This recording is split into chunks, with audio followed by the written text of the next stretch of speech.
ves al cielo y entonces dices, ya es hora del cafecito. Avienten el café con pan. Muchísimas gracias a quien me acompaña en los controles técnicos. No me equivoco, está Evelio Hernández Guzmán, allá con nosotros en la cabina de Radio Delfín. Y agradezco a quien me acompaña desde el área 3 Media, mi queridísimo Rafael Rejón. Que bueno, pues estamos contentos después de tantos tamales, tantos pimpollos, no sé lo que hayan comido en estos días, cómo andemos rodando, no lo sé, pero también estamos muy contentos después de este día ayer. Ya no nos fuimos, si era como que el fin de semana del descanso o fue el fin de semana más activo que tuvimos aquí en Radio Delfín, pero con mucho gusto de trabajar con todos ustedes y para ustedes, porque el sábado se llevó a cabo de manera exitosa a través de las redes sociales, a través de nuestra frecuencia, a través de YouTube, en distintos medios y vías de comunicación para informar con todos ustedes esto que fue Requiem Aeternam 2020. Agradezco a cada uno de mis compañeros, a cada uno de los colaboradores por todo ese trabajo que nos brindaron, por ese apoyo que nos dieron en este programa especial que teníamos proyectado a 8 horas de transmisión continua. Sin embargo, alcanzamos prácticamente las 9 horas. Llegamos a 8 horas 45 minutos de transmisión en este Requiem Aeternam, con muchas personas que participaron. A partir de las 2 de la tarde arrancamos la transmisión y con gusto estar con ustedes un año más compartiendo información muy interesante, la cual pueden encontrar a través de nuestra página de Facebook, donde estamos transmitiendo para ustedes en Radio Delfín 88.9 FM. También está disponible esta información en nuestro canal de YouTube, está disponible en audios a través de nuestra cuenta de Spotify, así que vas a poder encontrar todos estos reportajes que realizaron cada uno de mis compañeros, todas estas entrevistas, las aportaciones de muchas personas que participaron y colaboraron en este Requiem Aeternam. Y alguien a quien agradezco que participó conmigo, que fue muy breve, porque el tiempo se nos fue volando. Me quedó a deber el disfraz de pirata del Caribe, pero está bien, se lo perdono por esta ocasión, señor joven, señorito. Eric Canul, quien me acompaña en estos momentos. ¿Cómo andamos, Eric? ¿Qué tal, maestra Viridiana? Muy buenas tardes. Muy buenas tardes a todo el auditorio de la XHUACC, Radio Delfín, 88.9 FM. Pero pues el disfraz de pirata lo intercambié, hice un cambalache con una especie, un híbrido entre arqueólogo y investigador o explorador de Parque Jurásico, ¿cómo se llama? Paleontólogo. Entonces, pues por ahí más o menos se trató de hacer el asunto, pero pues, seguimos en el mes de noviembre y antes de que nos pongamos el gorro de Santa Claus y tengamos este espíritu navideño que ya se siente tanto en el clima como en las tiendas, en los supermercados, donde se ven esferas, luces, canciones y azúcar, flores y muchos colores, pues todavía estamos a tiempo de ponernos el disfraz de pirata, pues dado que esta sección es de historia de Ciudad del Carmen y los piratas evidentemente son una parte esencial y primordial durante 150, 158, 59 años, en el cual estuvieron los piratas en la isla de Tris, ahora Isla del Carmen, y que, pues bueno, ha tenido igual muchísimas leyendas, muchísimos cuentos, historias, mitos, ¿no? Relatos. Y sí, la verdad quisiera agradecer antes que nada a Radio Delfín 88.9, a la maestra Viridiana por la oportunidad de estar en este programa especial el 31 de octubre pasado. Muchísimas gracias por la oportunidad. Fue muy breve porque el tiempo es oro, pero se logró el espacio. Y así como ese tiempo es oro, también el tiempo es oro el día de hoy. Un martes muy interesante que todos los mexicanos tenemos presentes, y es que aparte son las elecciones de Estados Unidos y evidentemente lo que pasa en el vecino del norte también y se involucra o influye muchísimo en lo que sucede en nuestro país. Entonces, pendientes del resultado de las elecciones en los Estados Unidos, y que curiosamente el tema que vamos a hablar el día de hoy, maestra Viridiana, sobre historia, será la primera parte o el inicio de un montón de secciones que tendremos, un montón de bloques, así como fue más o menos del Liceo Carmelita, pero de un episodio de la historia de Ciudad del Carmen muy importante, muy especial, que fueron los chicleros y evidentemente estamos hablando de la época de auge del chicle, de la goma del Chico Zapote, que se exportó desde la zona de Laguna de Términos hacia Estados Unidos, precisamente, particularmente hacia las fábricas de goma de mascar de Nueva York. Y de esto estaremos hablando porque este periodo en particular de la historia nos puede remontar muchísimas similitudes a lo que en la actualidad estamos viviendo, o por lo menos se vivió durante la época petrolera y quizás todavía con la camaronera. Exacto, Eric, pues te agradezco mucho estos temas, me encanta porque pone Rafael en la descripción y yo dije, ¿y ahora qué pasó? El de nuevamente es lunes y dije, pues no. ¿Parece lunes? Pero me andaba engañando Rafael Rejón, muchas gracias. Oye, también agradezco a quien nos está dejando sus comentarios, mi querido Héctor Trejo, quien también es colaborador del semestre y que también participó en este Requiem Aeternam. Nos dice buenas tardes y felicidades por la transmisión del sábado. Muchas gracias. Gracias por también ese comentario que nos deja para Rafael Rejón en cuestiones técnicas. Entonces, muchas gracias, Héctor, por este comentario y gracias por colaborar con nosotros y a todas las personas que nos están viendo, pues que compartan. Eric, pues hablando de esta época tan importante y que nos dices que nos vamos a ir a viajar durante varios programas para tratar acerca de esto que marcó y que pues es parte importante de la historia de Ciudad del Carmen, y es que estamos hablando del inicio de los chiqueros en Carmen, esta época de gran auge y que bueno, pues es parte importante de nuestra historia. Así es, la época del chicle, que para términos prácticos es la segunda época de auge económico que existe en la isla. Es también la segunda materia prima que se exporta o que se explota de manera comercial o industrializada en la zona, y que tiene una particularidad muy importante porque en la época del chicle también tiene una especie de altas y bajas, como todas las épocas de auge que han existido en Ciudad del Carmen, pero también coincide con la intromisión o con la introducción de dos materias primas o dos mini épocas de auge también que pudieron catapultar a Ciudad del Carmen mientras la explotación del Chico Zapote o de la goma del chicle pues estaba a la baja. Y estamos hablando de las maderas preciosas, cedro y caoba, y del cocotero. Entonces, estas dos épocas de auge sobre las maderas preciosas y el cocotero se dan precisamente en los intervalos en los cuales el chicle tiene una especie de altas y bajas, porque para fines de cronología histórica, la época del chicle o el auge chiclero se da entre el año 1890 y 1947. Es decir, estamos hablando de más o menos 50 años de explotación de la goma del Chico Zapote, de este árbol del cual precisamente sale la resina con el cual se hace una goma de mascar auténtica y que de hecho tiene que ver mucho con la práctica milenaria que los mayas utilizaban precisamente para hacerse de goma de mascar. Y dada también la situación que ocurrió en aquel entonces, pues la goma de mascar era muy demandada en los Estados Unidos, y precisamente en esta zona de México, particularmente el sur de Campeche, tenía grandes extensiones de estos árboles del Chico Zapote, del cual se extrae esta materia prima para la elaboración de la goma de mascar. Y entonces estamos hablando de que de 1890 a 1947, el chicle en la región de la Laguna de Términos era, digamos, que el mayor desarrollo industrial y el mayor desarrollo económico que existe precisamente para estos años, y que tiene una particularidad muy importante, y es aquí donde entran las similitudes entre lo que ocurría en aquella época y lo que podemos encontrar particularmente en la época del petróleo.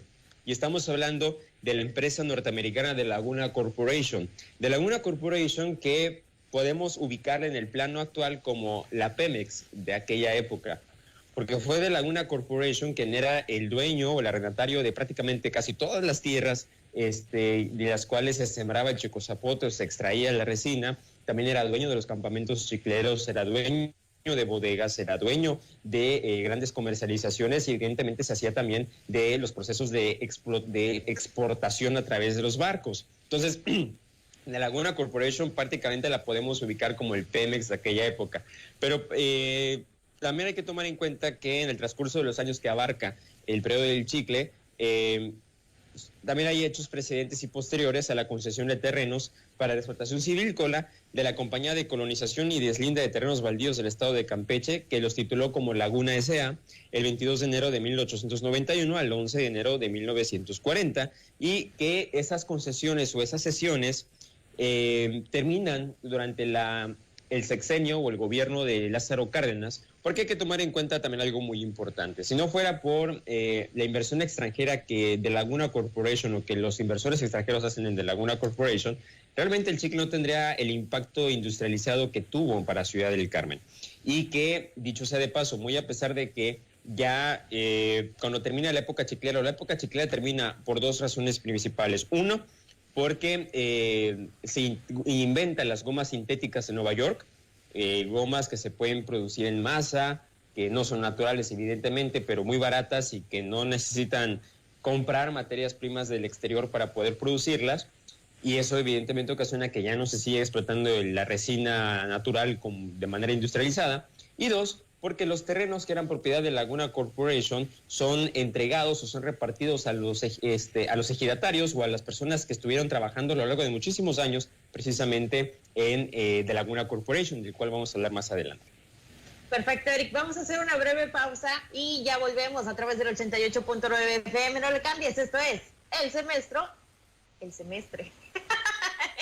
la sección Hablemos de Historia. Vámonos y continuamos con más, mi querido Eric. El semestre no era. El semestre no. Perdón, es que el exceso de pip nos trae mal. Oye, Eric, no, y que de hecho aquí tengo una invitación. Tema, ¿cómo te fue? Aquí está, mira, todavía sigo comiendo y cenando y desayunando tamales. A ver, si no es indiscreción, ¿qué es lo que tenía arriba? ¿Con qué lo acompañas? Repollo y salsa de tomate. ¿Y eso es por gusto propio o en alguna parte de la región así se come? No, es de hecho gusto familiar. Tenemos la costumbre de que los tamales los comemos con repollo y salsa encima y un poquito de sal. En el caso particular, mi mamá los hace con carne de puerco en salsa roja, picosa, y no, hombre, le quedan exquisitos, modestia aparte. Y bueno, pues, pero hizo un montón, entonces supongo que desde aquí a quién sabe cuándo se van a acabar. Así que si tengo la oportunidad, ahí les puedo mandar a no, sino por lo menos virtualmente, aquí les comparto el tamal. No, pero virtualmente no le puedo dar la mordida. Oye, fíjate que, bueno, eso que comentas, yo la verdad que desconocía muy bien este proceso de los pibis, el pibipollo, no sé tal cual es el término, pero yo así me lo aprendí. Entonces, sí he probado los tamalitos, específicamente los torteados, sí los he probado con el repollo y la salsa, y he de confesarte que me gusta mucho. O sea, yo tengo presente así la presentación tal cual te la estoy diciendo en la primaria. Entonces me encantaba poder disfrutar así los tamalitos. No he probado el pip. Este fin de semana aprendí a hacerlos y ya me duelen los brazos, los hombros, porque eso de estarle amasando sí está canijo. Estamos de regreso en 5, 4, 3, 2. Continuamos con más aquí en el espacio de El Semestre. Así es, semestre. Y estamos en la sección de Hablemos de Historia con mi querido Eric Canura, hablando de estos inicios de la época del chicle aquí en Ciudad del Carmen. Continuamos con más, mi querido Eric.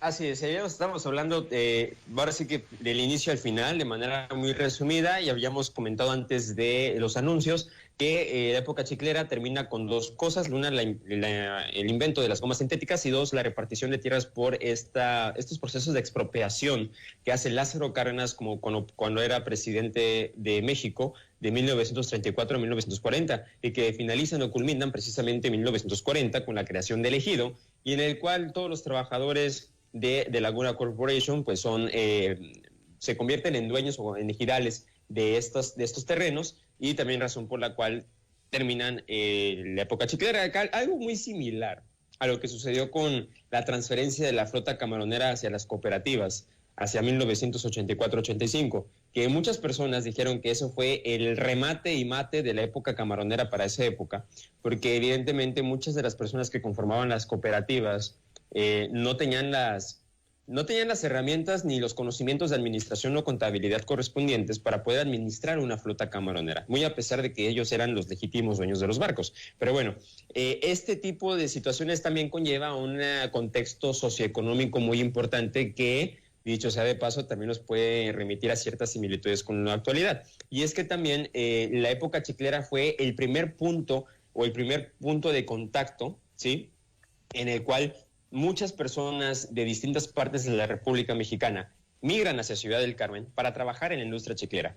Diferencia de lo que sucedió en la época del palo de tinte. En la época del palo de tinte, los encargados de la explotación del palo de tinte, de la importación de productos de tejas de Marsella, de vinos, de quesos, de ropas, de muebles, de todos los utensilios que venían como lastre hacia la isla del Carmen y luego se llevaban el palo de tinte, todos eran extranjeros o eran empresarios mexicanos con pues hay mucha trayectoria. Estamos hablando de, por ejemplo, de Victorino Nieves, uno de ellos, Benito Anizán, que venía del extranjero también, entre otras personalidades importantes, Francisco Paullada, inclusive, muchos de ellos campechanos naturalizados carmelitas con posterioridad y convertidos en personajes ilustres de Ciudad del Carmen, dicho sea de paso.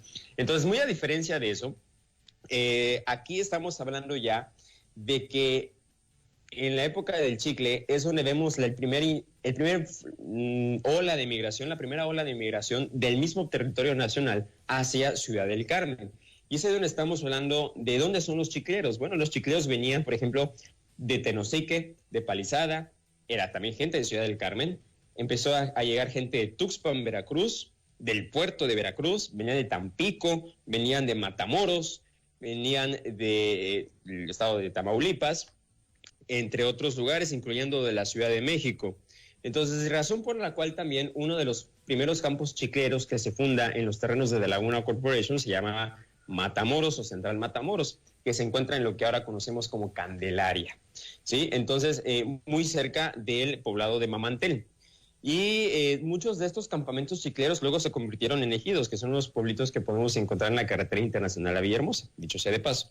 Entonces, hubieron personas que fueron su primera migración o digamos que encantadas por esta parte de la época chiclera y también de los muy buenos sueldos que hay que tomar en cuenta también, de los muy buenos sueldos que devengaban los chicleros en aquel entonces, pues eran, digamos que atraídos precisamente por esta época de auge que se hacía en esta zona. Y por ejemplo, hay un cuadro de este libro que se llama Los chicleros en la región de la Laguna de Términos, ¿sí? Que es de, estamos sacando todos los datos porque aquí no mencionamos nada sin la fuente bibliográfica. Recuerden que todo está en los libros. Y bueno, pues en el caso de 1941-47, que son los últimos 4 años de la época chiclera, había gente que venía, por ejemplo, de San Luis Potosí, de Zacatecas, de Hidalgo, de Puebla, de Oaxaca, de playas de Catazajá, de Chiapas, Salto del Agua, Tuxtla Gutiérrez, de Mérida, de Jalachó, de Tizimín de Peto. En el caso de Campeche venían de Beca, Lejol, bueno, en el caso de Yucatán también, Oscutzcap, Yucatán, Conchen, Cibalchen, Unquiní, Pomuch, Contumini, Zacapchen y Piste.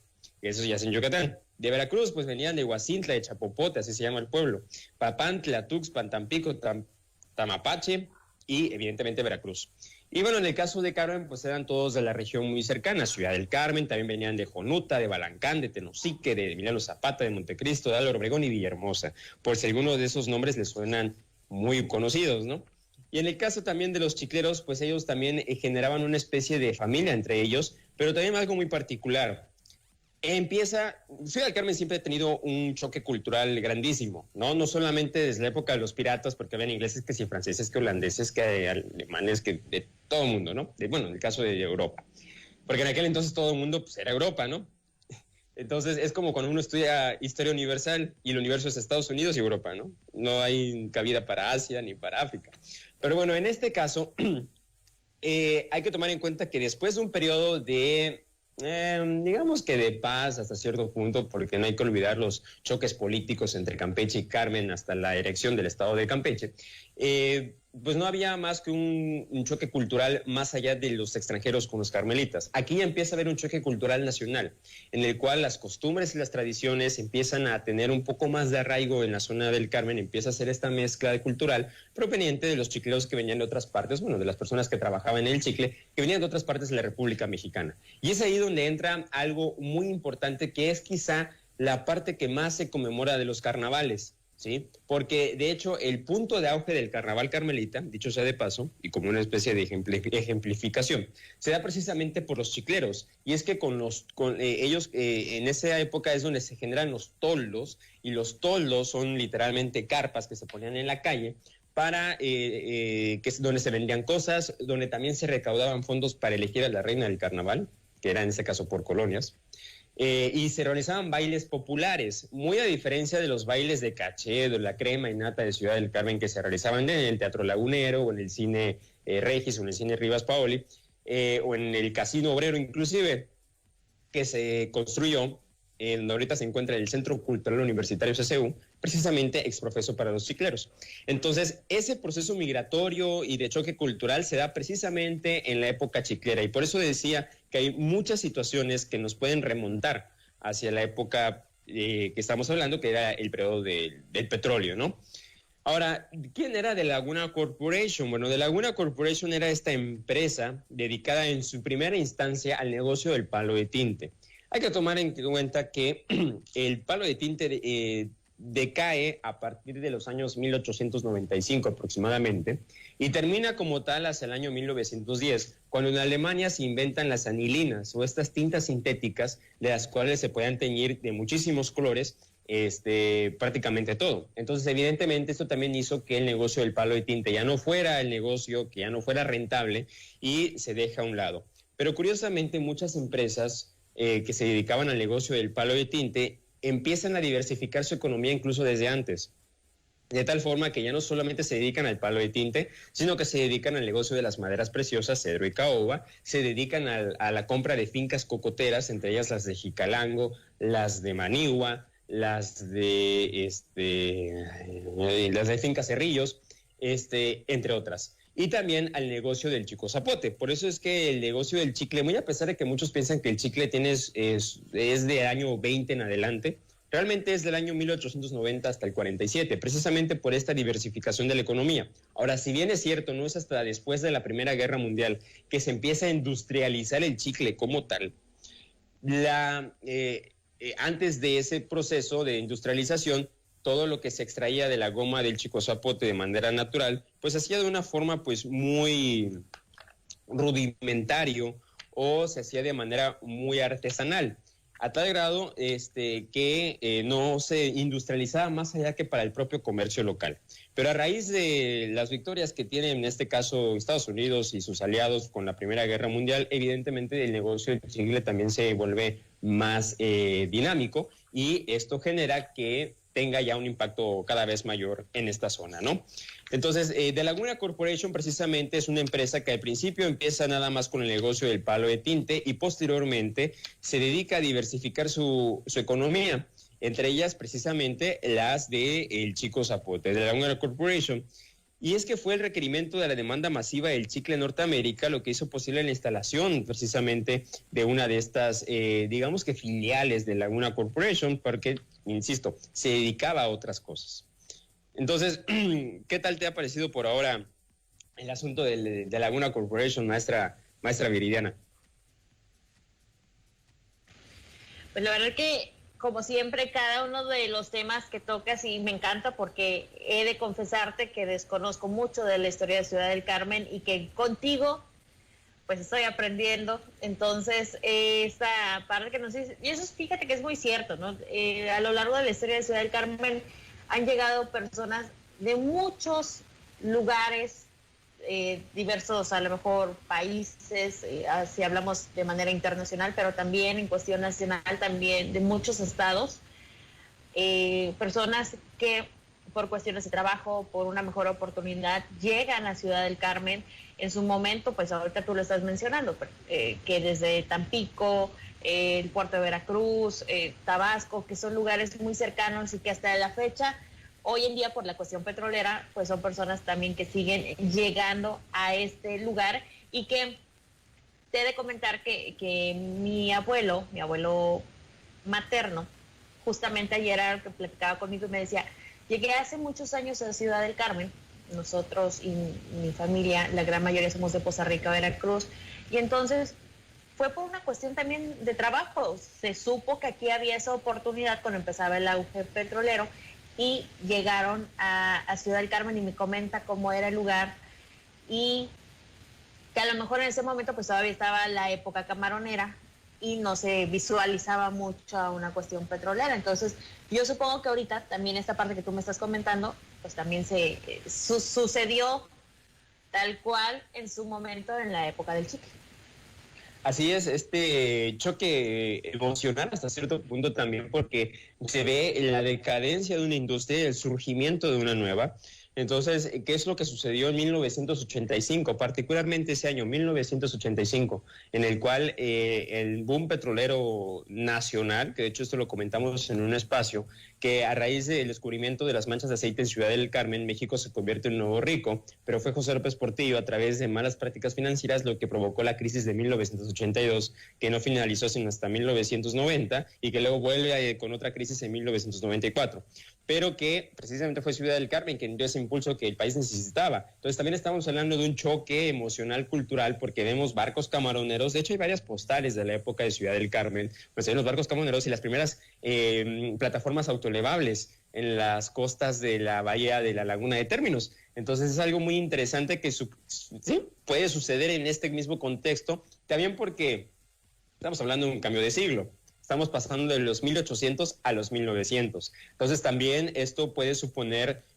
un cambio no solamente de costumbres y tradiciones, sino también de industrias, de tecnología, de política, desde luego, porque ahí es donde entra también el asunto de la historia que siempre va a entrar en eso, que es la política. Porque de hecho, estas empresas, por ejemplo, de Laguna Corporation y otras que vamos a mencionar, empezaron a diversificar su economía más que nada porque el gobierno de Porfirio Díaz en aquel entonces empieza a dar facilidades a las empresas, tanto nacionales como extranjeras, evidentemente mayoritariamente extranjeras, para poder comprarse o hacerse de terrenos y poder industrializarlos y poder explotarlos. Algo muy similar a lo que sucedió con las haciendas enequeras en Yucatán, en la península de Yucatán como tal, que en este caso sucedió con las empresas que en un principio se dedicaban a la explotación del palo de tinte y que ahora se dedican a la explotación del chicle.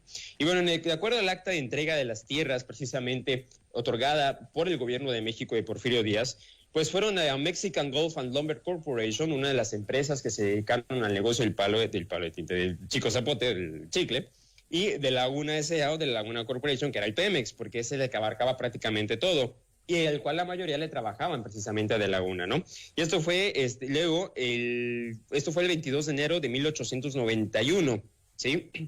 Y todo con firmas de Manuel S. Vila, que en ese entonces era secretario de Fomento del Estado de Campeche. Bueno, estas dos empresas fue precisamente quienes se dedicaron a hacer el negocio del palo de tinte, y en el caso particular, ya para finales de los años 40 del siglo pasado, el señor Mr. Cecil Lauren Henry Branson era el apoderado legal de Laguna Corporation. Dicho sea de paso, ese es el nombre de la Casa de los Arcos, la casa gris que podemos encontrar en la calle 22.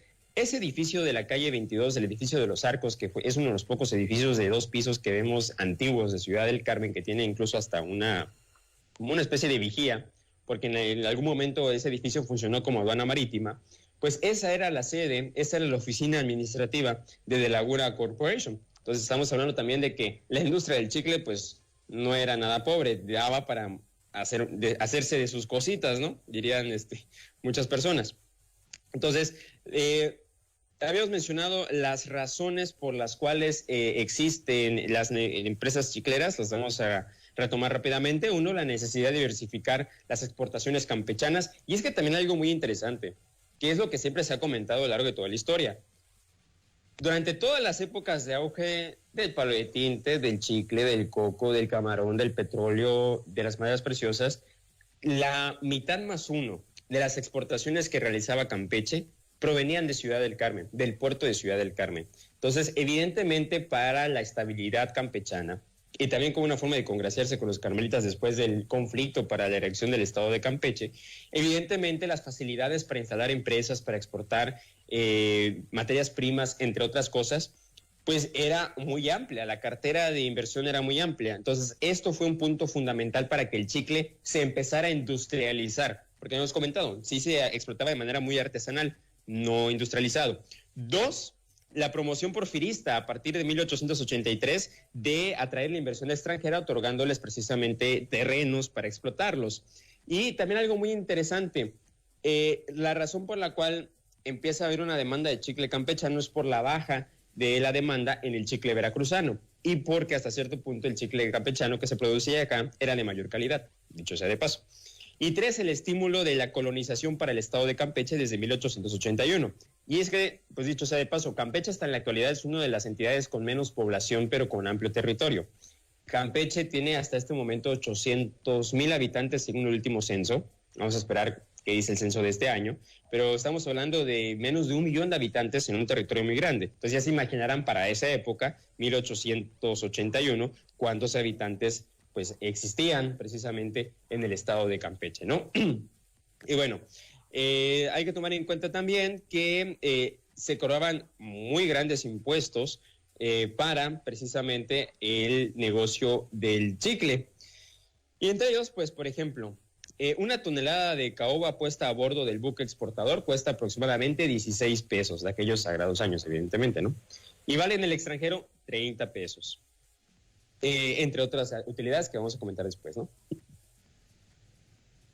Eric, así es, te agradezco mucho el que colabores y el que participes con nosotros. Me encanta platicar contigo, o más bien escucharte, porque el tiempo se nos va muy rápido y entonces es ahí donde nos quedamos como entre la novela cuando llega el momento que tú estás esperando la mejor escena que te tienes que... Y se acabó el capítulo, ¿no? Pero nos quedamos muy emocionados de este tema. Quiero, ya para concluir esta primera parte, que yo sé que nos falta muchísimo, pero quiero compartirte un comentario que nos dejan aquí en la transmisión que estamos realizando contigo.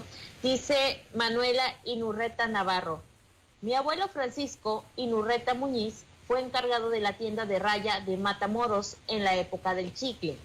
Me contaba que desde ese entonces se practicaba el control de calidad, ya que la savia del chicozapote recolectado se ponía a hervir para deshidratarlo y que se endureciera, para envolverlo y poderlo enviar a Estados Unidos. Y es así como se controlaba el deshidrato y la envoltura de la marqueta para que diera el peso adecuado.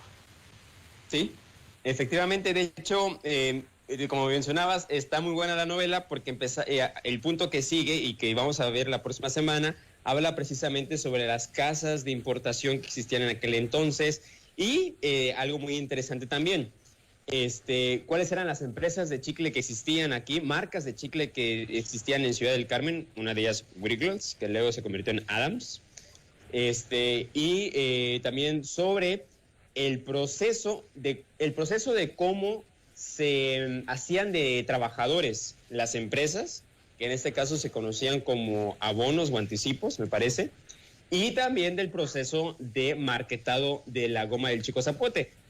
Saludo a la persona que dio este comentario porque también es muy importante resaltar que dependiendo de la temperatura y el cocinado de la goma, era el tipo de calidad o el tipo de goma que se exportaba y para el cual se le daba su uso. Es decir, ya estaba preetiquetado para decir en qué consistía cada una de las gomas marketadas. Entonces, hablar de la época chiclera es algo muy bonito.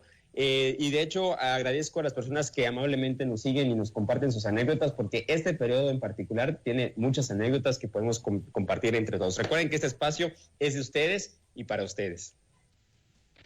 Pues perfecto, Eric. La próxima semana seguiremos platicando y escuchando más de esta información tan importante que nos traes. Muchísimas gracias por esta sección de Hablemos de Historia. Nos vamos a una pausa, no le cambies. Esto es El Semestre.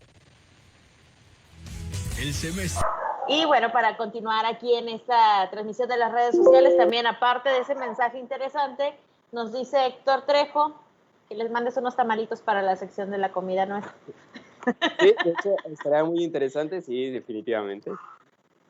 Que te pongas guapo y te pongas la del Puebla y nos compartas esos tamalitos tan deliciosos que tiene tu familia. Agradecemos y saludamos también a quienes nos han seguido con tu transmisión, a Ana de Arcobedo, a Nancy Rodríguez y a Zephyr. Le enviamos un gran saludo. Muchísimas gracias por estar aquí con nosotros, por reaccionar y por compartir esta información tan importante que nos deja mi querido Eric Canut. Así es, ¿no? Muchísimas gracias a todo el auditorio. Muchísimas gracias por acompañarnos. Perfecto. Estamos de regreso en 5, 4, 3, 2. Y bueno, pues es así como para continuar con esta emisión, pues tenemos también la sección de mi querida Vanessa. Agradezco mucho a Eric por participar con nosotros en este martes, dijera mi querido Rafa, martes de frescura, martes de historia, martes muy interesante. Así que muchas gracias, Eric, por estar con nosotros. Y nos vamos con esto. Adelante. No, muchísimas gracias. Hola, mis chicos kawaii. Yo soy tu amiga Vane y hoy tenemos el especial de Halloween. Esta gran fecha que se destaca por lo paranormal, fantasmas, demonios, brujas y más. Hola, mis chicos kawaii. Yo soy tu amiga Vane y hoy tenemos el especial de Halloween. Esta gran fecha que se destaca por lo paranormal, fantasmas, demonios, brujas y más. Pero ¿qué pasa cuando el terror sobrepasa las historias y las leyendas? Cuando el horror se siente en vida y el miedo es cada minuto más real. Bueno, yo les contaré este ser que puede causar tanto terror. Tiene nombre en nuestro mundo y se llaman asesinos. Y presta atención, mucha atención. Esos te podrían pasar a ti. Recuerda, yo soy Vane y esto es Ven. Yo te lo cuento.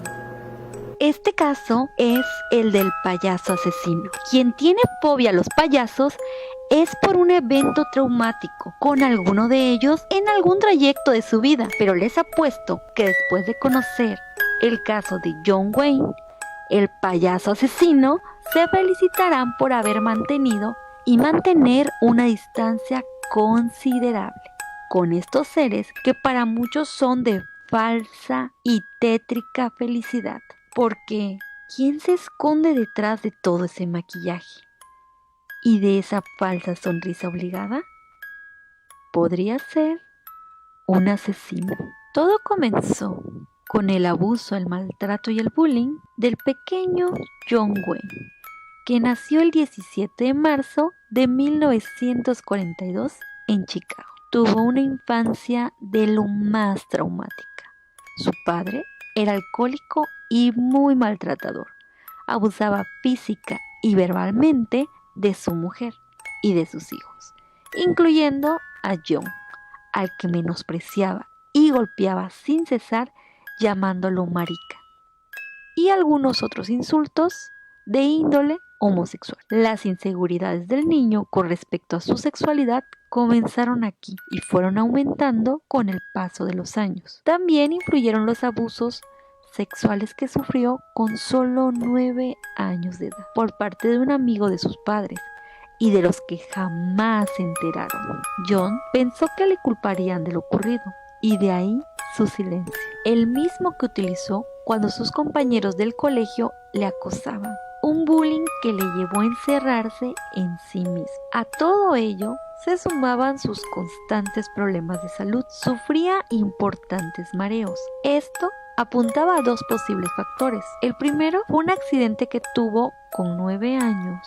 al caerse de un columpio y golpearse fuertemente la cabeza y las fuertes golpizas por parte del padre. Pero bueno, ellos dijeron que fue un coche que lo golpeó.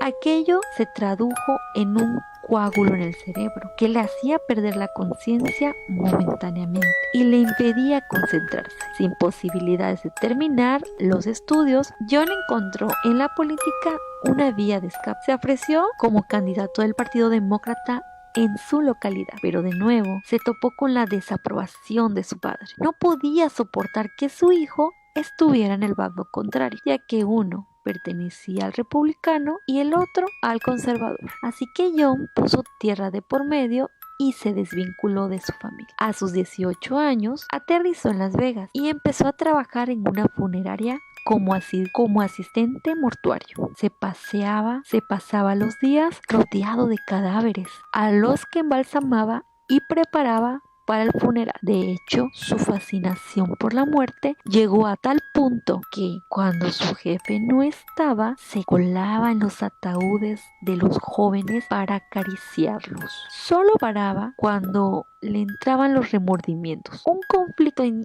su interior que atajó regresando a casa. Allí se graduó en una escuela de negocios. Trabajó en una compañía de zapatos y al mudarse a Springfield conoció a su primera esposa, Marilyn Myers. En 1964 contrajeron matrimonio, tuvieron 2 hijos y se mudaron a Iowa, donde dirigió varias franquicias de la cadena Kentucky Fried Chicken, propiedad de su suegro. Pero las fantasías homosexuales de John no cesaban.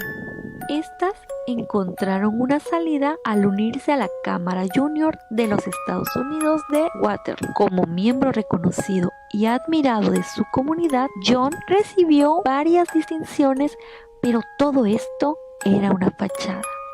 Con el tiempo, esta institución se vio inmersa en actividades relacionadas con las drogas, la prostitución, la pornografía o el intercambio de pareja. Gacy, uno de los más asiduos, incluso transformó el sótano de una de sus casas en una especie de club donde acudían meretrices y adolescentes con ganas de alcohol. Gracias a su estatus social, John pudo acceder a menores, hijos de otros socios, a los que convencía para mantener relaciones sexuales. La primera víctima fue Donald Bores, de 15 años, al que engañó diciendo que le pondría películas XXX. Sus primeros ataques. Nada más llegar a su domicilio, Gacy emborrachó a Donald, puso la cinta pornográfica y le presionó para que le practicara relaciones. El adolescente lo hizo, pero se lo contó a sus padres y terminaron denunciándolo ante las autoridades por abusos sexuales. Tras ser detenido y llevado ante un tribunal,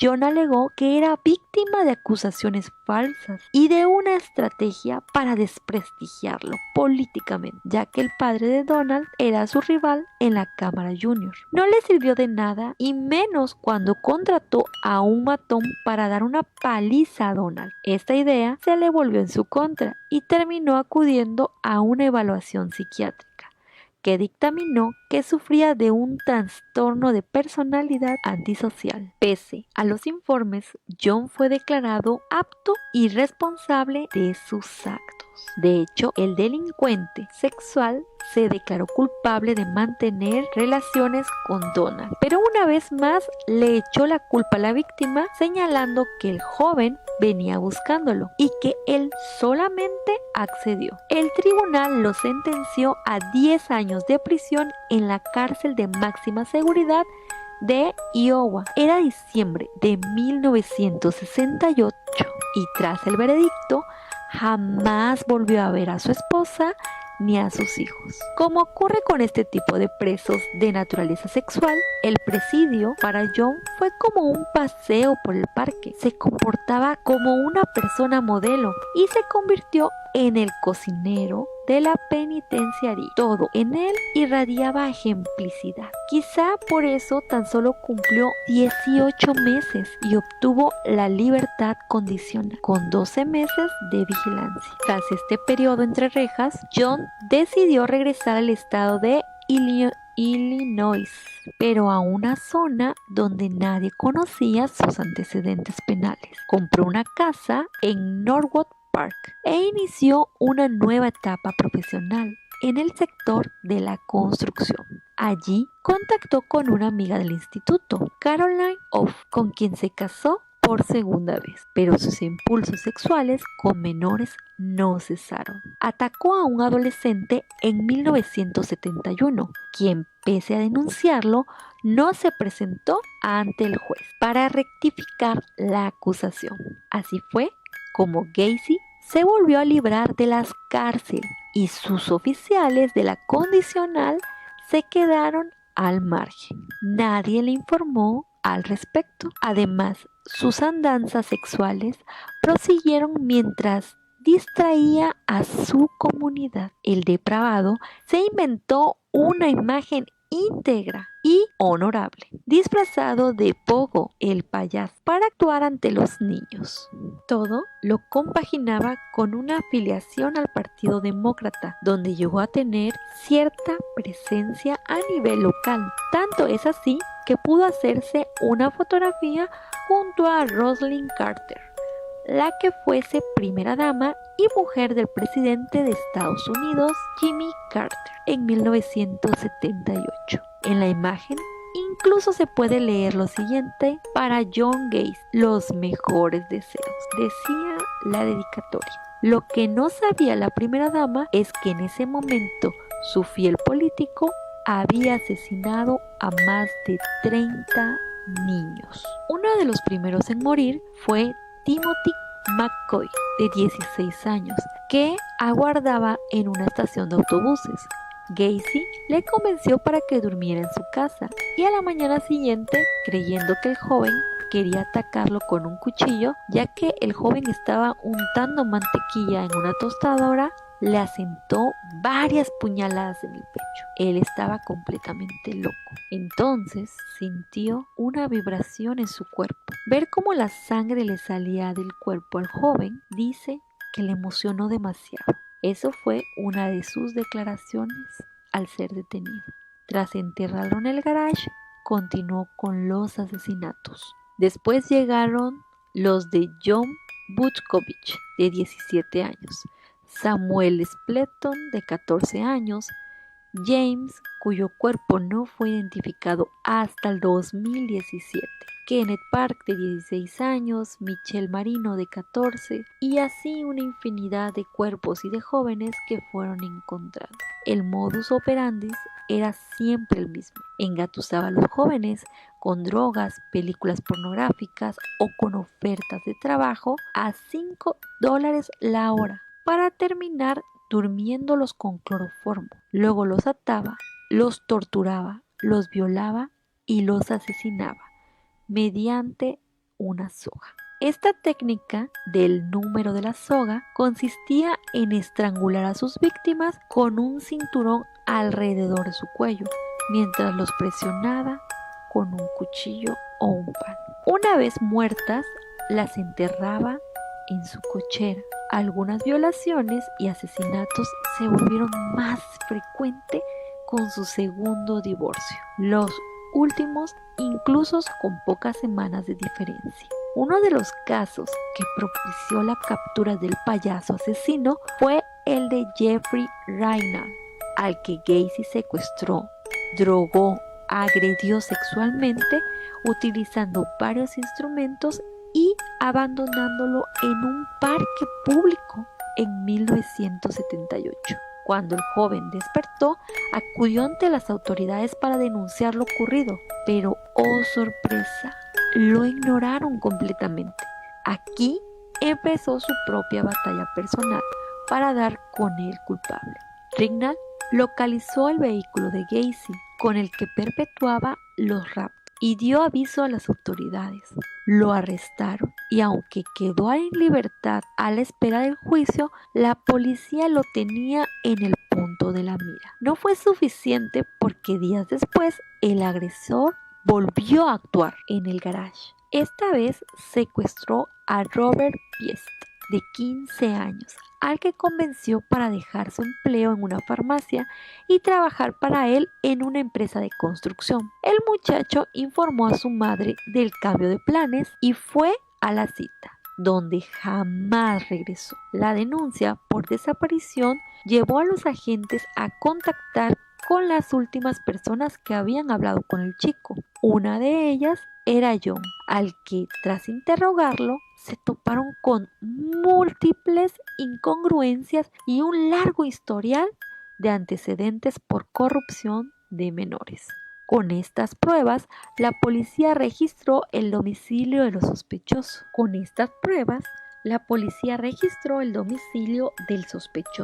y descubrieron multitud de objetos incriminatorios, desde documentos de identidad de los adolescentes desaparecidos como ropa, joyas, esposas, jeringas, cadenas y muchos accesorios más, por no mencionar libros de pederastia. La detención se produjo el 22 de diciembre de 1978, pero aún faltaba por hallar los cadáveres de las víctimas.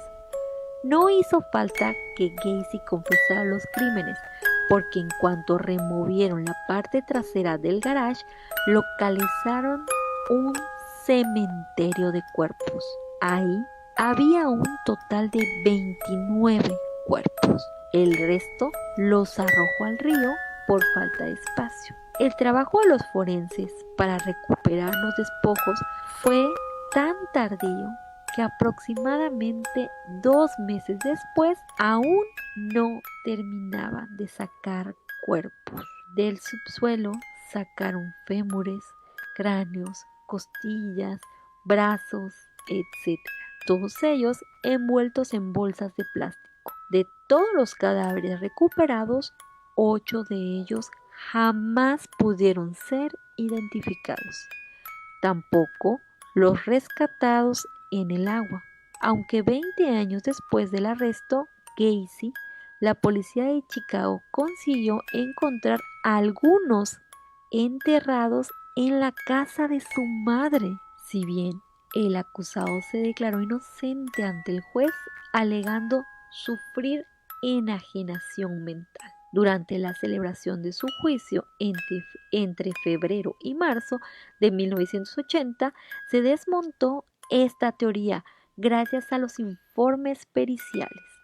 En ellos se desestimaba la tesis de defensa que argumentaba que Gacy no solo fue consciente de sus actos, sino que trató de borrar las pruebas que lo imputaban. El tribunal tampoco creyó otro de sus surrealistas argumentos, que los homicidios fueron productos de accidentes sexuales debido a una supuesta asfixia autoerótica. Él comentaba que los jóvenes les gustaba tener relaciones con él demasiado fuerte y que ahí era donde ocurrían los accidentes que llevaban a su muerte. El 12 de marzo de 1980, John Wayne Gacy fue condenado a varias cadenas perpetuas y a varias condenas de muerte. Durante los 14 años que tardaron en ajusticiarlo, el asesino serial se dedicó a vender sus pinturas y dibujos bajo el apodo de Pogo, el payaso. Algunas de las más de todo esto estando en prisión. El 10 de mayo de 1994 fue ejecutado mediante inyección letal. Minutos antes de su ajusticiamiento, cientos de personas se congregaron en el exterior del recinto para celebrar que uno de los peores asesinos en serie de Estados Unidos iba a morir. Entre sus manos portaban pancartas que decían "Sin lágrimas por el payaso". Por su parte, Gacy soltó unas últimas palabras en modo de maldición. "Matarme no hará que regrese ninguna de las víctimas. Bésenme nunca sabrán dónde está el resto". Una vez muerto, le extrajeron su cerebro para que un equipo de neurólogos y psiquiatras lo estudiase. Su misión, tratar de determinar si presentaba alguna desviación que justificara su instinto criminal, pero nunca llegaron a conclusión alguna, así que él era una persona completamente sana, decidida a matar.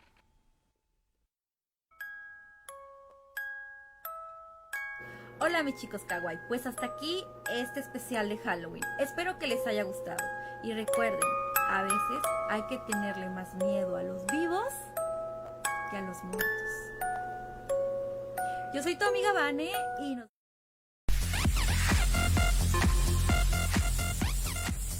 Muchísimas gracias a Vanessa por compartir con nosotros en esta sección que es Ven, yo te lo cuento aquí en el semestre. Gracias a todos ustedes por habernos acompañado. Soy Viridiana Droyet, aquí en los micrófonos, en los controles técnicos Evelio Hernández Guzmán y En el área de Transmedia, mi queridísimo Rafael Rejón. Cuídense mucho, pórtense bien, continúen con la programación del 88.9 FM. Mañana tenemos una cita en punto de las 8 de la noche en esto que es el semestre con la sección de Mujeres Empoderando Mujeres. Estaremos hablando con la ginecóloga Leica, quien nos viene a hablar de el cáncer de mama y todas estas cuestiones referentes a esta enfermedad. Muchísimas gracias, hasta mañana. Radio del Fin. El recreo. No, esperen. Esto no es así. Esto fue El Semestre. Un programa para universitarios y no universitarios. Es para todos. Con secciones, música, comentarios, cápsulas informativas y más. Con la chispa inigualable de Iris Royer. Te esperamos mañana con más de El Semestre.